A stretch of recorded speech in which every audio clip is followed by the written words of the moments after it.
Something big was coming up. Something that made it so all the possibilities of all the future scenarios of any choice, any possibility that was fed in and observed through the looking glass inherently ended up in the same future. And no decision, no possibility changed past a certain point. That's the big secret. All possible timelines lead to the same basic set of history in the future. The copper supply chain is fracturing, and your power grid, communications, and entire electrical infrastructure depend on it. While the mainstream stays silent, the U.S. government is making urgent moves to secure domestic supply. A new White House order, immediate measures to increase American mineral production, specifically names the Palmer Project in Alaska as a national priority. Palmer holds $3.5 billion in copper, zinc, and critical metals, with road access to port and a defined resource ready to move. The message is clear: fast-track this project. Vizsla Copper has now acquired Palmer, the same team that built Vizsla Silver into a billion-dollar company. They control 1.7 billion pounds of copper and are positioned inside America's critical mineral strategy. When the government names your project, now that's positioning. As supply chains tighten, assets in the ground with government backing hold value. Other Alaskan projects surged over 200%. Vizsla Copper trades under VCUFF in the US and VCU.V in Canada. Do your research and don't miss the signal.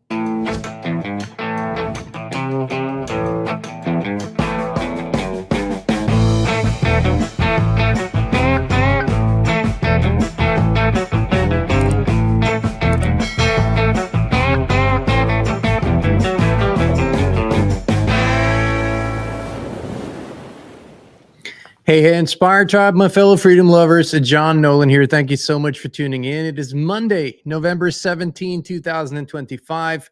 We're going out of the Matrix into Prime Reality. Thank you for joining us on X, Rumble, and YouTube in a live chat. Our wonderful moderators, Ronnie and Raymond, aka Two Steps Behind. Thank you for the wonderful work. It's good to see you all. It sure is a crazy time, you know. And maybe you're here because you started waking up during the COVID era. Maybe you started sensing something was incredibly off.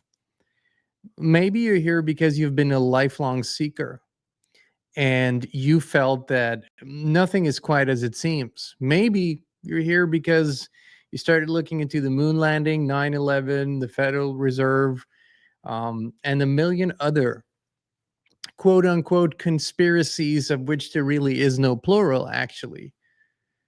And maybe you've asked yourself, when are we going to see something big happen? When is something big going to change? When is the world really starting to shift? And let me tell you, whatever got you to this point, whatever led you here, we're at this point where this can't be stopped any longer. I've been in this arena all my life, but as an active researcher and as an more or less active part of this community, really loosely, it's loosely called a community, for 25 years. And, when I go back to this infamous clip, and we're going to play more of it in a little bit here, of a guy named Bill Wood or Bach Brader, that he was interviewed as, presented as a former Navy SEAL, interviewed by Carrie Cassidy back then of Project Camelot. And this was in January of 2012, if I'm not mistaken. And this infamous clip, of that 2-hour plus interview was basically about the elites having this looking glass technology. This, today it's easy to say, well, that's some sort of AI, right? Something like that. And having this ability and having had the ability to look into the future, or basically see which of their decisions, big decisions that they were going to implement on the world stage would have what kind of outcome. And then apparently, accordingly to this guy, what they started seeing was from the year 2012 onward, the timelines, the possibilities would collapse into a singular one, and that was sort of inevitable. What that singular one was never really confirmed. He just speculated. But we've talked about this with Frank Jacob. We've talked about this so many times. What does that really mean? This is something that has fascinated me my entire life. Because when I started seeing, or when I started asking really bigger questions, it pretty much dawned on me really quick that not a lot of people are doing it. And the world is going in such a crazy wrong direction. If not a lot of people are asking those questions, how can we ever change it? Now, a lot of people are not only asking questions, but we are dismantling together, as in a concerted effort, all the lies. But we're seeing and finding so much more than most ever expected. What is happening now, what the big shakeup really is that we have lost baseline reality, meaning agreed upon truths on which we base our sense of reality. And that starts with the fundamentals of our, what is this physical world? What is this earth? Is this earth? Is it a digital overlay? Is it a simulated overlay? Is there something blocking us from experiencing full reality? Is it flat? Is it a sphere? Is it isolated? Is it a computer program, a hologram? All of these things, this is what's shaking baseline reality.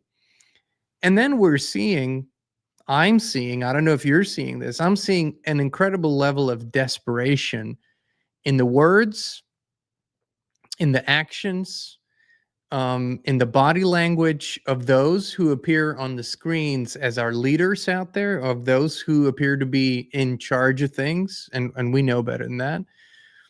It's the act of desperation that at least shines through to me, because it seems to be that no matter how they push and pull and shake and do things, that inevitably people stop believing, people stop supporting, people stop buying the lies. And for some, it's simply happening on the levels of politics, and they're not buying that. For others, they go a little bit deeper, and they're not quite buying the entire structure of how it's set up, and they question whether the government is really the only version, the way that we could exist in this society.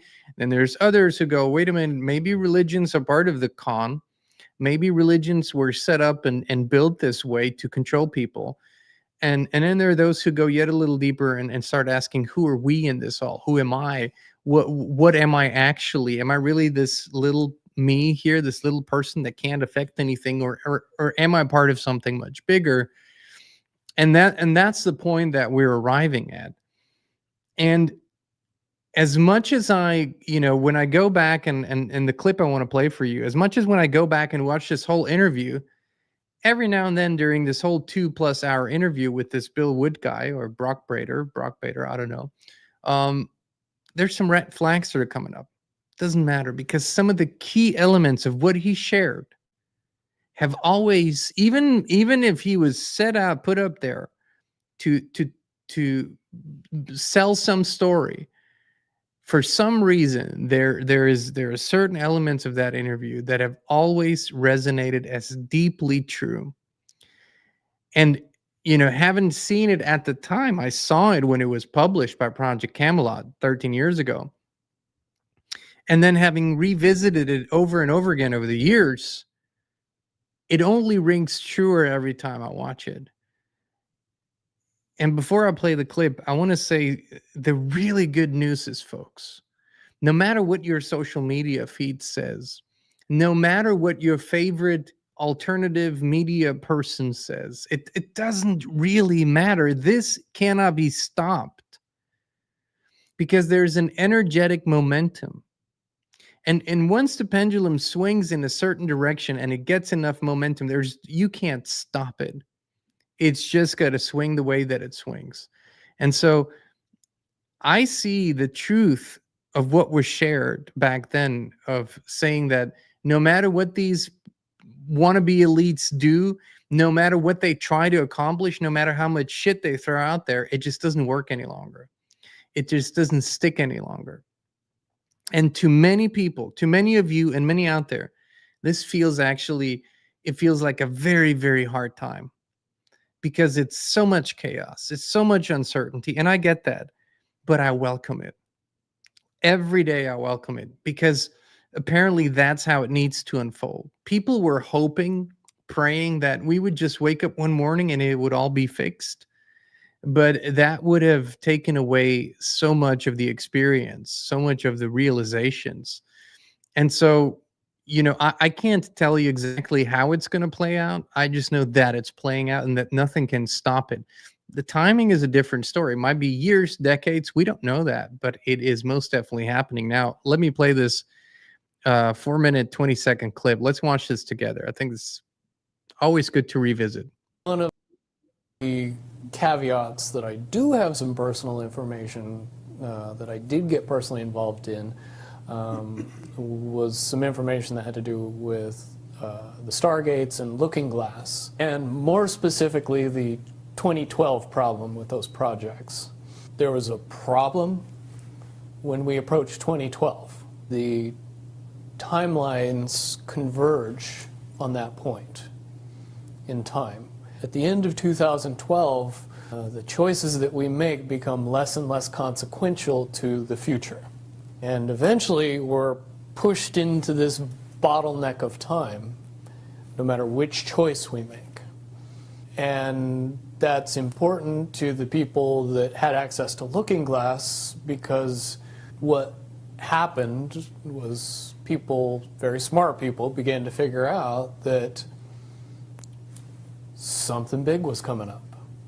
Something that made it so all the possibilities of all the future scenarios of any choice, any possibility that was fed in and observed through the Looking Glass inherently ended up in the same future. And no decision and no possibility changed past a certain point. That's the big secret. All possible timelines lead to the same basic set of history in the future. And what is that history? Did you know that, or did you find that out? That is the big question. That is the big secret. That is what sends everybody that has all of the information, that knows everything, into a blind panic. The people that know everything about Looking Glass, that have gotten all the reports and all the information, the elites of the world, probably figured out that that was the end of the game, and nothing could be manipulated beyond that point. At a certain point, after they're done hearing the computer tell them this is what's going to happen over and over and over and over again, all they become focused on is how do we fix it? What I do know is that I was called in and asked to solve this problem, this timeline contraction problem. And I eventually did my due diligence and did all the investigating, and basically only had one piece of information, and that was reinforcement. The computer's right. The timelines will contract down to some inevitable thing that you guys won't tell me about, so I can't help you. There is an inevitable event.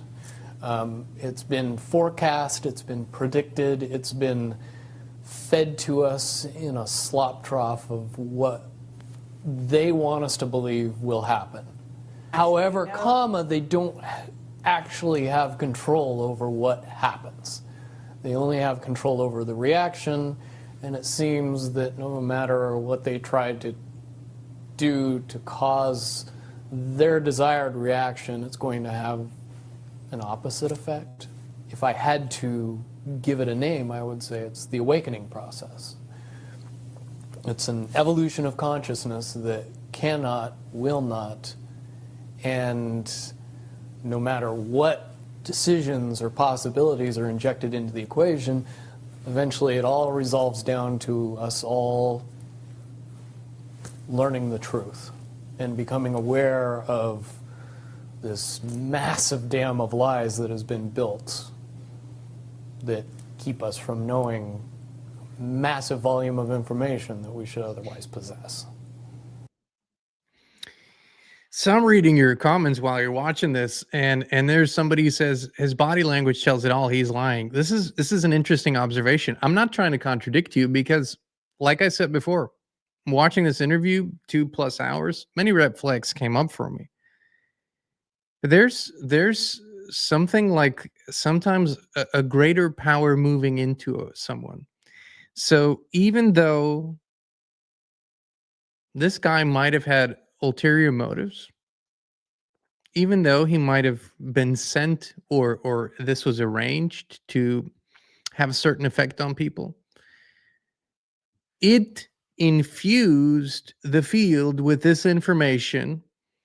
And specifically, this piece of the interview was shared millions and millions and millions and millions of times. And it continues to be shared every time it gets put out there for a reason. There is a resonance with the viewer, a resonance with the field. And this is what I want to say to you is that when something is inevitable, so when a certain evolution is inevitable, I'm not saying in what time frame, but when generally it is inevitable, then that evolution uses all components to happen. It wants to happen. It's energetically primed to happen. So it will use the good people, the bad people, the liars, the cheaters, the holy men. It uses everything so that it can bring itself about. And so in my perception, this is why I always looked at, there's a lot of bad stuff that came out about this guy that did not really change my perception of this particular piece of the information. I do not agree with most interpretations. Most people put their own spin on it. Most people connect it to the Q movement later on or whatever. That's not what I'm saying. I'm saying is the key point of this information, it didn't start with this guy. It was prophesized before that a time was going to come where the awakening, the awakening of consciousness, the expansion of our consciousness and of our awareness was going to cause a movement of truth, and that couldn't be stopped once it started.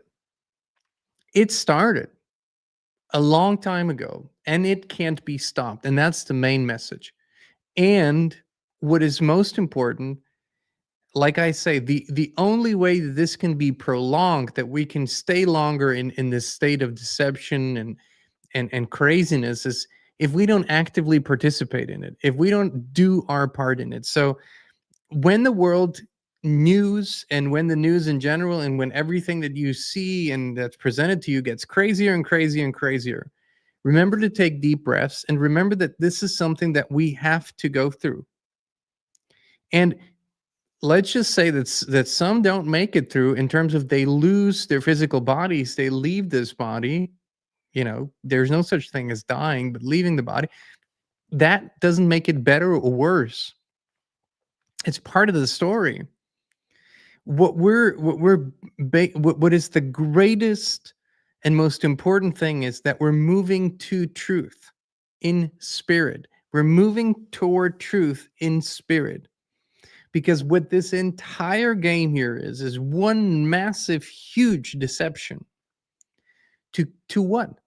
To hide us from ourselves, to hide our true beingness from ourselves, to make us feel like we're small human beings, to make us feel like all of this is the real thing and this is all there is, and we're only these bodies and only these minds and only these thoughts, when that's not true, when that's just a minuscule, a tiny expression of who we actually are. And that is coming out. I think if I look to the year 2035, 9 years from now, it's still chaotic, still a lot of transformation, but the baseline perception of what our reality is will have changed by then. In other words, fewer people, a lot fewer people will actually view this world as solid, material, real, or believe the current origin stories. A lot more people will be a lot closer to the truth at that point. And think about how your life has changed since you've been questioning all of this. Now, when this happens on an even larger scale, hundreds of millions of people, we're going to see vastly different thoughts, um, vastly different ideas. And nothing's going to happen overnight. This might take a whole generation or two to really, to really trickle out, but it is happening. And in all of this, our main focus needs to be as balanced, as harmonious as we can be, to do the work that shows up for us, to heal our old wounds, to forgive ourselves, and to not give ourselves crap about the stuff we believed in. The guilt, the shame, that we need to transform that. Guilt and shame have been so ingrained into our existence, and if for some people these are constant companions throughout their lives. Guilt and shame, they constantly feel guilty about something or ashamed of something, and it absolutely keeps them from experiencing something deeper, more profound. And that was a tactic that's big on the religious side of things. And we're going to see everything will be visible. So much. If you could rewind, if you could, with your current awareness, if you could go back to the year 2010 or 28, and from that perspective look at what we're seeing today, it's insane. It's literally insane. It's unbelievable what is being talked about today on a political stage and everywhere else. But we force that into the limelight, and there's no backing. There's no backing away from it. A lot of people keep hoping that we're going to return to some level of normalcy. For some, that's 1986. That was their level of normalcy. For others, it's 1992 or the 70s or the 50s. It doesn't matter. We're never going to return to that level of normalcy because it wasn't normal. See, the world wasn't normal. It was just as insane, only much better hidden. The insanity happened more in the shadows so than out in the light. Now it's out in the light. And that's what makes it so valuable in this process.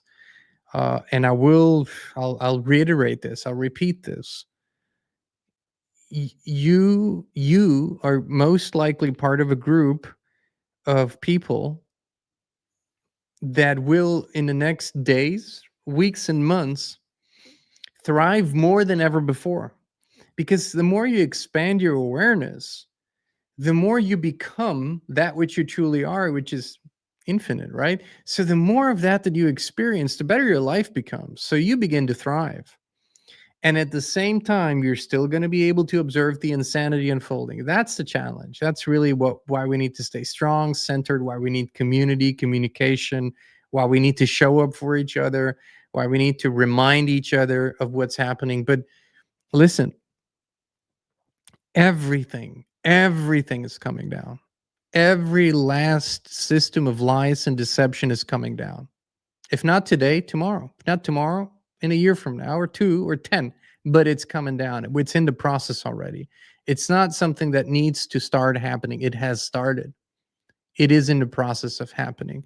I don't care what they say. I don't care what they push. I don't care how many false flags they pull off. It does not matter. It's all coming down. It's all coming down. And it's the most glorious thing. And what will remain in the rubble and in the ashes is truth. It will shine brighter than it ever has. And it will be so clear. It will become so clear what was always a truth and what was always a lie. And we can't be scared of that.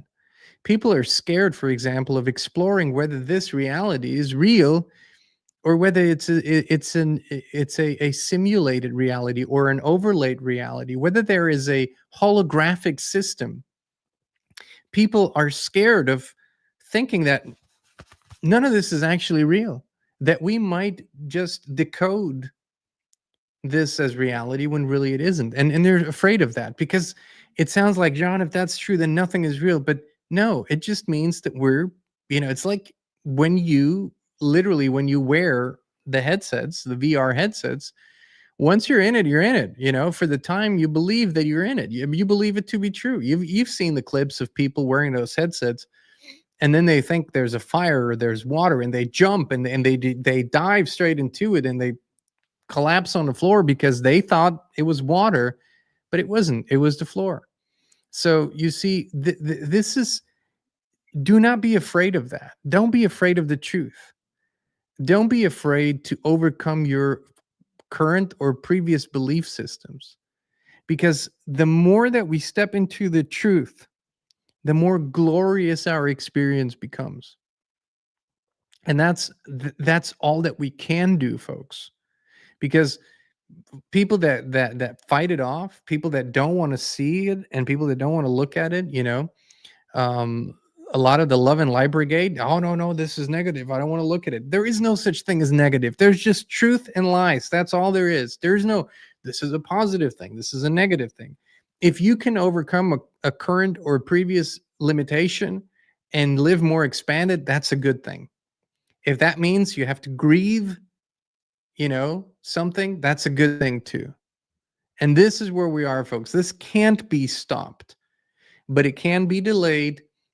We can still do turns and take corners and beat around the bush, but it will and is unfolding. We